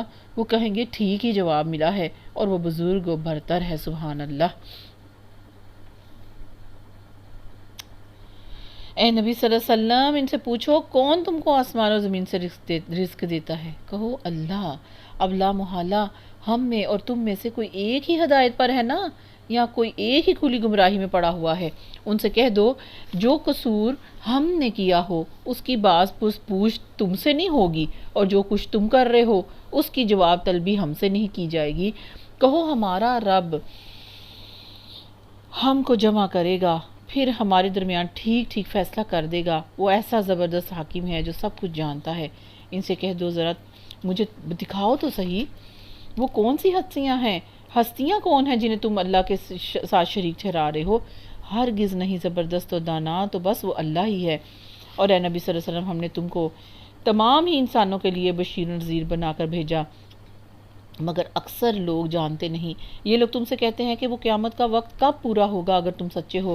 کہو تمہارے لیے ایک ایسے دن کی میعاد مقرر ہے جس کے آنے میں نہ ایک گھڑی بھر کی تاخیر تم کر سکتے ہو، نہ ہی ایک گھڑی بھر پہلے اسے لا سکتے ہو۔ اور یہ کافر کہتے ہیں ہم ہرگز اس قرآن کو نہیں مانیں گے اور نہ اس سے پہلے کوئی آئی ہوئی کسی کتاب کو مانیں گے۔ کاش تم دیکھو ان کا حال اس وقت جب یہ ظالم اپنے رب کے قریب کھڑے ہوں گے، حضور کھڑے ہوں گے۔ اس وقت یہ ایک دوسرے پر الزام دھریں گے، جو لوگ دنیا میں دبا کر رکھے گئے تھے وہ بڑے بننے والوں سے کہیں گے اگر تم نہ ہوتے تو ہم مومن ہوتے۔ وہ بڑے بننے والے ان دبے ہوئے چھوٹے لوگوں سے جواب دیں گے کیا ہم نے تمہیں اس ہدایت سے روکا تھا جو تمہارے پاس آئی تھی؟ نہیں، بلکہ تم خود ہی مجرم ہو۔ وہ دبے ہوئے لوگ ان بڑے بننے والوں سے کہیں گے نہیں، بلکہ شب و روز کی مکاری تھی جب تم ہم سے کہتے تھے کہ ہم اللہ سے کفر کریں اور دوسروں کو اس کا ہمسر بنائیں۔ آخرکار جب یہ لوگ عذاب دیکھیں گے تو اپنے دلوں میں پچھتائیں گے، اور ہم ان منکرین کے گلوں میں توق بھی ڈال دیں گے۔ کیا لوگوں کو اس کے سوا کوئی اور بدلہ دیا جا سکتا ہے کہ جیسے اعمال ان کے تھے ویسی ہی جزا وہ پائیں؟ کبھی ایسا نہیں ہوا کہ ہم نے کسی بستی میں ایک خبردار کرنے والا بھیجا ہو اور اس بستی کے کھاتے پیتے لوگوں نے یہ نہ کہا ہو کہ جو پیغام تم لے کر آئے ہو اس کو ہم نہیں مانتے۔ انہوں نے ہمیشہ یہی کہا کہ ہم تم سے زیادہ مالدار ہیں، زیادہ اولاد والے ہیں، اور ہم ہرگز سزا پانے والے نہیں ہیں۔ اے نبی صلی اللہ علیہ وسلم ان سے کہہ دیجئے میرا رب جسے چاہتا ہے کشادہ رزق دیتا ہے اور جسے چاہتا ہے نپا تلا دیتا ہے، مگر اکثر لوگ اس کی حقیقت نہیں جانتے۔ یہ تمہاری دولت اور تمہاری اولاد نہیں ہے جو تمہیں ہم سے قریب کرتی ہو، ہاں مگر جو ایمان لائے اور نیک عمل کرے، یہی لوگ ہیں جن کے لیے ان کے عمل کی دوہری جزا ہے، اور وہ بلند اور بالا عمارتوں میں اطمینان سے رہیں گے۔ ربنا جعلنا منہم، ربنا جعلنا منہم، ربنا جعلنا منہم، آمین۔ رہے وہ لوگ جو ہماری آیات کو نیچا دکھانے کے لیے دوڑ دھوپ کرتے رہتے ہیں تو وہ عذاب میں مبتلا ہوں گے۔ اے نبی صلی اللہ علیہ وآلہ وسلم ان سے کہہ دیجئے میرا رب اپنے بندوں میں سے جسے چاہتا ہے کھلا رزق دیتا ہے اور جسے چاہتا ہے نپا تلا دیتا ہے۔ جو کچھ تم خرچ کرتے ہو اس کی جگہ وہی تم کو اور دیتا ہے، اور وہ سب رازقوں سے بہتر رازق ہے، سبحان اللہ۔ اللہ ہمیں اپنے بھرے خزانوں میں سے عطا فرما دے۔ اللہ اپنے بڑے خزانوں میں سے، اللہ تو سب رازقوں کا رازق تو ہے، اللہ تعالیٰ سب سے بڑا رازقوں سے بہتر رازق تو ہے۔ اے میرے مولا ہم سب کو بھر بھر کے دنیا اور آخرت کی عافیتیں عطا فرما دے۔ اللہ تعالیٰ ہمیں سب کو بھر بھر کے دنیا اور آخرت کی خیریں عطا فرما دے، بھلائیاں عطا فرما دے، آمین یا رب العالمین۔ اور جس دن وہ تمام انسانوں کو جمع کرے گا، پھر فرشتوں سے پوچھے گا کیا یہ لوگ تمہاری عبادت کیا کرتے تھے؟ تو وہ جواب دیں گے پاک ہے آپ کی ذات، ہمارا تعلق تو آپ سے ہے نہ کہ ان لوگوں سے۔ دراصل یہ ہماری نہیں بلکہ جنوں کی عبادت کرتے تھے، ان میں سے اکثر انہی پر ایمان لائے ہوئے تھے۔ اس وقت ہم کہیں گے کہ آج تم میں سے کوئی نہ کسی کو فائدہ پہنچا سکتا ہے نہ کوئی نقصان۔ ظالموں سے ہم کہہ دیں گے کہ اب چکھو اس عذاب کا مزہ جہنم کا جسے تم جھٹلایا کرتے تھے۔ ان لوگوں کو جب ہماری صاف صاف آیات سنائی جاتی تو یہ کہتے ہیں کہ یہ شخص تو بس یہ چاہتا ہے کہ تم کو ان معبودوں سے دور کر دے جن کی عبادت تمہارے ماں باپ دادا کرتے آئے ہیں، اور کہتے ہیں کہ یہ قرآن محض ایک جھوٹ ہے جو گھڑا ہوا ہے۔ ان کافروں کے سامنے جب حق آیا تو انہوں نے کہہ دیا کہ یہ تو جادو ہے، حالانکہ نہ ہم نے ان لوگوں کو پہلے کوئی کتاب دی تھی کہ یہ اسے پڑھتے ہوں، اور نہ تم سے پہلے ان کی طرف کوئی ڈرانے والا بھیجا تھا۔ ان سے پہلے گزرے ہوئے لوگ جھٹلا چکے ہیں، جو کچھ ہم نے انہیں دیا تھا اس کے تو عشر اشیر کو بھی یہ نہیں پہنچے، مگر جب انہوں نے میرے رسولوں کو جھٹلایا تو پھر دیکھ لو میری سزا کیسی سخت تھی۔ اے نبی صلی اللہ علیہ وسلم سے کہہ دیجئے کہ میں تمہیں بس ایک بات کی نصیحت کرتا ہوں، اللہ کے لیے تم اکیلے اکیلے اور دو دو مل کر اپنا دفاع لڑاؤ، اور سوچو تمہارے صاحب میں آخر ایسی کون سی بات ہے جو جنون کی ہو۔ پیارے نبی صلی اللہ علیہ وسلم میں وہ تو بس ایک سخت عذاب کی آمد سے پہلے تمہیں ڈرانے والا ہے۔ ان سے کہہ دو کہ اگر میں نے تم سے کوئی اجر مانگا ہے تو وہ تم ہی کو مبارک ہے، میرا اجر تو اللہ کے ذمہ ہے اور وہ ہر چیز پر گواہ ہے۔ ان سے کہہ دو کہ میرا رب مجھ پر حق کا القاء کرتا ہے اور وہ تمام پوشیدہ حقیقتوں کا جاننے والا ہے۔ کہو حق آ گیا اور اب باطل کے لیے کچھ نہیں ہو سکتا۔ کہو اگر میں گمراہ ہو گیا ہوں تو میری گمراہی کا وبال تم پر ہے، میری گمراہی کا وبال مجھے پر ہے، اور اگر میں ہدایت پر ہوں تو اس وحی کی بنا پر بھی ہوں جو میرا رب میرے اوپر نازل کرتا ہے، اور وہ سب کچھ سنتا اور قریب ہی ہے۔ کاش تم دیکھو انہیں اس وقت جب یہ لوگ گھبرائے ہوئے پھر رہے ہوں گے، کہیں بچ کر نہیں جا سکیں گے بلکہ قریب ہی سے پکڑ لیے جائیں گے۔ اس وقت یہ کہیں گے کہ ہم اس پر ایمان لے آئے، حالانکہ اب دور نکلی ہوئی چیز وہ دنیا کہاں ہاتھ آ سکتی ہے، وہ موقع کہاں ہاتھ آ سکتے ہیں۔ یعنی تم قیامت والے دن اس حشر کے میدان میں پہنچ گئے ہو، اب وہ دور نکلی ہوئی چیز تم کہاں سے ہاتھ تمہارے آ سکتی ہے۔ اس سے پہلے یہ کفر کر چکے تھے اور بلا تحقیق دور دور کی کوڑیاں لایا کرتے تھے۔ اس وقت جس چیز کی یہ تمنا کر رہے ہوں گے اس سے محروم کر دیے جائیں گے، جس طرح ان کے پیش رو ہم مشرب محروم ہو چکے ہوں گے، یعنی ان سے پہلے انہی جیسے محروم ہو چکے ہوں گے۔ یہ بڑے گمراہ کن شک میں پڑے ہوئے تھے۔ اللہ اکبر، اللہ تعالیٰ ہمیں سیدھی راہ پہ رکھے، آمین ثم آمین۔ آگے سورت فاطر ہے، نئے سرے سے پیدا کرنا اور پہاڑنا فاطر کا مطلب ہے۔ اس سورت دوسرا نام جو ہے سورت ملائکہ بھی ہے، ٹھیک ہے۔ بسم اللہ الرحمن الرحیم، شروع اللہ کے نام سے جو بڑا مہربان اور نہایت رحم کرنے والا ہے۔ الحمدللہ فاطر السماوات والارض جاعل الملائکۃ رسلا اولی اجنحۃ مثنی وثلاث ورباع یزید فی الخلق ما یشاء ان اللہ علی کل شیء قدیر۔ تعریف تو اللہ ہی کے لیے ہے جو آسمان اور زمین کا بنانے والا ہے، فرشتوں کو پیغام رساں مقرر کرنے والا ہے۔ ایسے فرشتے جن کے دو دو، تین تین اور چار چار بازو ہیں، وہ اپنی مخلوق کی ساخت میں جیسا چاہتا اضافہ کرتا ہے۔ یقیناً اللہ ہر چیز پر قادر ہے۔ اللہ جس رحمت کا دروازہ بھی لوگوں کے لیے کھول دے اسے کوئی روکنے والا نہیں، اور جسے وہ بند کر دے اسے اللہ کے بعد پھر کوئی دوسرا کھولنے والا نہیں۔ وہ زبردست اور حکیم ہے۔ کیا مطلب ایسا زبردست کہ کوئی اس کی رحمت کو نہیں روک سکتا۔ دروازے رحمت کے بارش ہو، اولاد ہو، روزی ہے، صحت ہے، مادی چیزیں ہیں یہ، اور اگر روحانی ہوں تو علم ہے، حکمت ہے، ایمان ہے، اسلام ہے، نبوت ہے، دعا کی قبولیت ہے اور توبہ کی توفیق ہے۔ یہ سب اللہ کی رحمت کے دروازے ہیں. اللہ تعالیٰ اس میں سے کوئی دروازہ ہم پر نہ بند کرنا، چاہے وہ مادی رحمت کے دروازے ہیں، چاہے وہ روحانی رحمت کے دروازے ہیں. اللہ سارے کے سارے ہم پر اپنے رحمت کے دروازے آج کی رات میں کھول دے.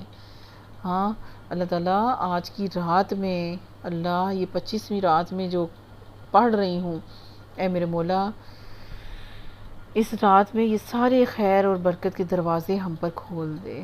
آمین یا رب العالمین. یا ایہا الناس اذکروا نعمت اللہ علیکم. اور لوگوں تم اللہ کے جو احسانات ہیں نا انہیں یاد رکھو. کیا اللہ کے سوا کوئی اور خالق بھی ہے جو تمہیں آسمان اور زمین سے رزق دیتا ہو؟ نہیں، بالکل بھی نہیں. کوئی معبود اس کے سوا نہیں ہے. آخر تم کہاں سے دھوکہ کھا رہے ہو؟ اب اگر اے نبی صلی اللہ علیہ وآلہ وسلم یہ لوگ تمہیں جھٹلاتے ہیں تو کوئی یہ نئی بات تو نہیں ہے. تم سے پہلے بھی بہت سے رسول جھٹلائے جا چکے ہیں. سارے معاملات آخرکار اللہ ہی کی طرف رجوع ہونے والے ہیں. لوگوں اللہ کا وعدہ یقیناً برحق ہے، لہٰذا دنیا کی زندگی تمہیں دھوکے میں نہ ڈال دے اور نہ وہ بڑا دھوکے باز تمہیں اللہ کے بارے میں دھوکہ دینے پائے. در حقیقت شیطان تمہارا دشمن ہے، اس لیے تم بھی اسے اپنا دشمن ہی سمجھو. وہ تو اپنے پیرووں کو اپنی راہ پر اس لیے بلا رہا ہے کہ وہ دوزخیوں میں سے شامل ہو جائیں. جو لوگ کفر کریں گے ان کے لیے سخت عذاب ہے، اور جو ایمان لائیں گے اور نیک عمل کریں گے ان کے لیے مغفرت اور بڑا اجر ہے. بھلا کچھ ٹھکانہ ہے اس شخص کی گمراہی کا جس کے لیے اس کا برا عمل خوش نما بنا دیا گیا ہو اور وہ اسے اچھا سمجھ رہا ہو. کون سا برا عمل؟ دعوت کو روکنے والا عمل. بڑا اچھا اس کو لگ رہا ہے کہ میں دعوت سے لوگوں کو روک رہا ہوں، وہ اسے اچھا سمجھ رہا ہو. حقیقت یہ ہے کہ اللہ جسے چاہتا ہے گمراہی میں ڈال دیتا ہے اور جسے چاہتا ہے اللہ ہدایت دیتا ہے. اے نبی صلی اللہ علیہ وسلم خواہ تمہاری جان ان لوگوں کی خاطر غم اور افسوس میں نہ گھلے. جو کچھ یہ کام کر رہے ہیں اللہ اس کو خوب جانتا ہے. وہ اللہ ہی تو ہے جو ہواؤں کو بھیجتا ہے، پھر وہ بادل اٹھاتی ہیں، پھر ہم اسے ایک اجاڑ علاقے کی طرف لے جاتے ہیں اور اسی زمین کو جھلا اٹھاتے ہیں جو مری پڑی ہوتی ہے. مرے ہوئے انسانوں کا جی اٹھنا بھی اسی طرح ہوگا.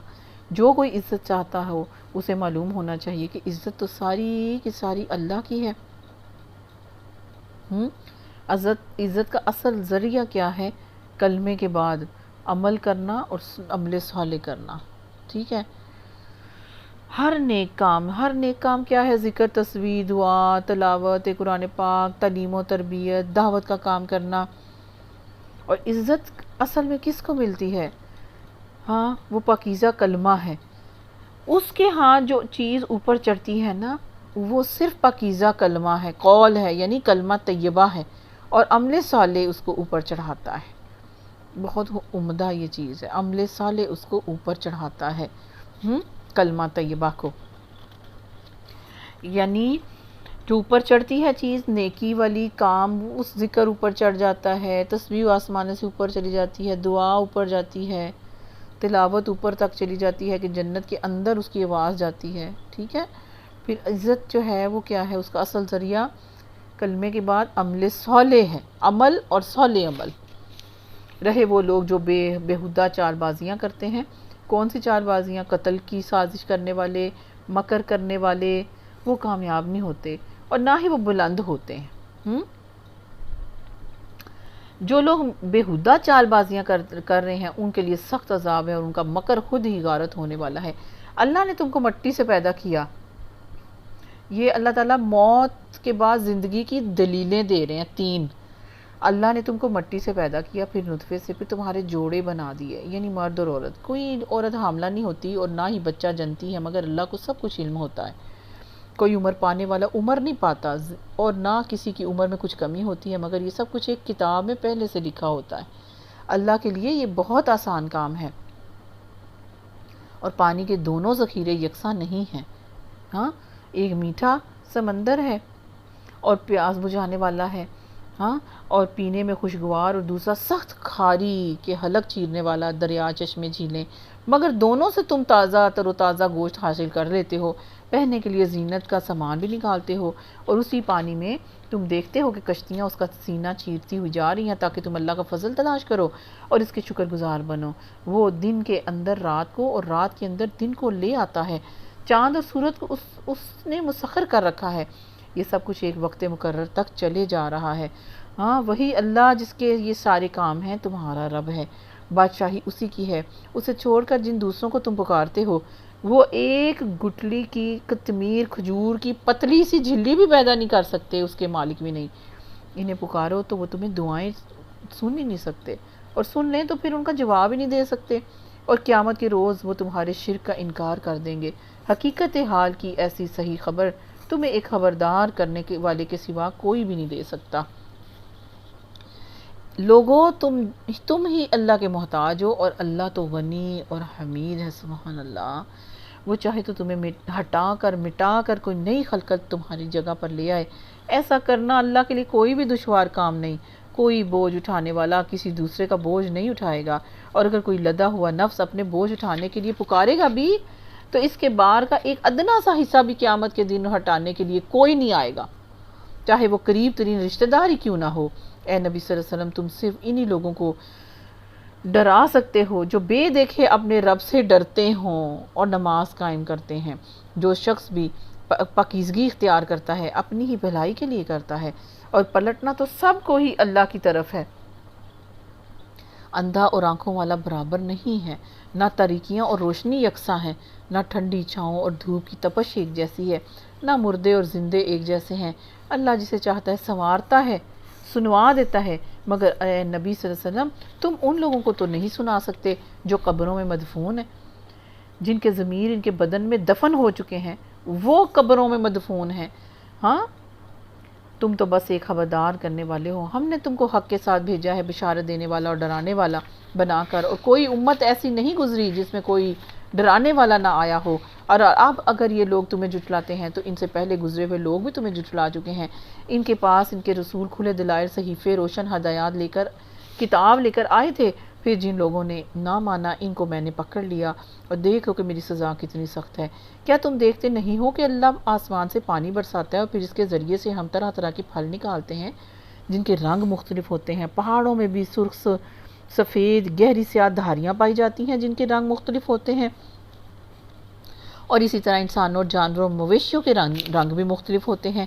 حقیقت یہ ہے کہ اللہ کے بندوں میں سے صرف علم رکھنے والے لوگ ہی اللہ سے ڈرتے ہیں۔ بے شک اللہ زبردست اور درگزر فرمانے والا ہے۔ سبحان اللہ۔ جو لوگ اللہ کی کتاب کی تلاوت کرتے ہیں اور نماز قائم کرتے ہیں، اور جو کچھ ہم نے انہیں رزق دیا ہے اس میں سے کھلے اور چھپے خرچ کرتے ہیں، یقیناً وہ ایک ایسی تجارت کے متوقع ہیں جس میں ہرگز جو ہے خسارہ نہیں ہوگا۔ اس تجارت میں انہوں نے اپنا سب کچھ اس لیے کھپا دیا ہے تاکہ اللہ ان کے اجر پورے ان کو دے، اور مزید اپنے فضل سے بھی ان کو عطا کرے۔ بے شک اللہ بخشنے والا اور قدردان ہے۔ اے نبی صلی اللہ علیہ وسلم، جو کتاب ہم نے تمہاری طرف وحی کے ذریعے سے بھیجی ہے وہی حق ہے، تصدیق کرتی ہوئی آئی ہے ان کتابوں کی جو اس سے پہلے آئی ہیں۔ بے شک اللہ تعالیٰ اپنے بندوں کے حال سے باخبر ہے، ہر چیز پر وہ نگاہ رکھتا ہے۔ پھر ہم نے اس کتاب کا وارث بنا دیا ان لوگوں کو جنہیں ہم نے اس وراثت کے لیے اپنے بندوں میں سے چن لیا۔ اب کوئی تو ان میں سے اپنے نفس پر ظلم کرنے والا ہے، کوئی بیچ کی راس میں ہے، کوئی اللہ کے اذن سے نیکیوں میں سبقت کرنے والا ہے۔